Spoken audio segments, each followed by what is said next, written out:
Hi. So today we're going to be talking about the year of tragedy, aka 1983, where everything started. So, the circus that I talked about in the last video mysteriously burned down, but the factory that I also talked about in the last video is most likely still in use. Yeah, just wanted to say those things to update those things in 1983. So yeah. Anyways, let's get into the actual timeline. What is the crying child's name? So I used to think it was Cassidy, but because of the faded text saying my name, like like yeah, I don't really think that anymore. Also, a lot of people pointed out that the names like Michael, William, Elizabeth, and Dave, I think, are all biblical names or have something to do with Christianity. So, yeah, that's pretty cool. Um, so yeah, it's most likely Dave slash David. Anyways, where Elizabeth is in FNAF 4, since that's currently what we're talking about, 1983. She's the toy girl, the clothes match, and she talks to Dave as, I'm gonna just say David, as if she knows him.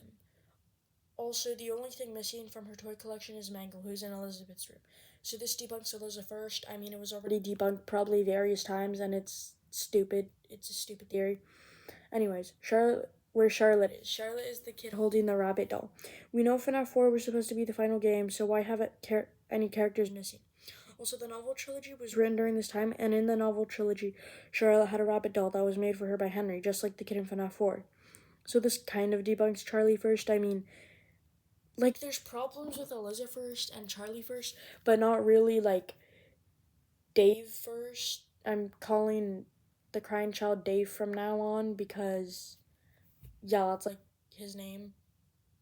Dave Afton sounds a little weird though, but I think I can get used to it. Anyways, what did David see? Oh yeah, David Afton. That's a lot better. That's a lot better. What did David see? He most likely saw a person putting on a Springlock suit and thought it was eating him. That explains why the nightmares have stomachs. Who is talking through David's Fredbear plushie? We know William is talking through the plush, but the plush itself is also talking. You see in the Fright story the real Jake.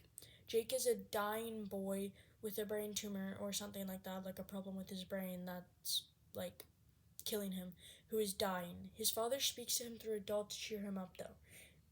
However, once Jake's father dies, the plush seems to still be able to talk.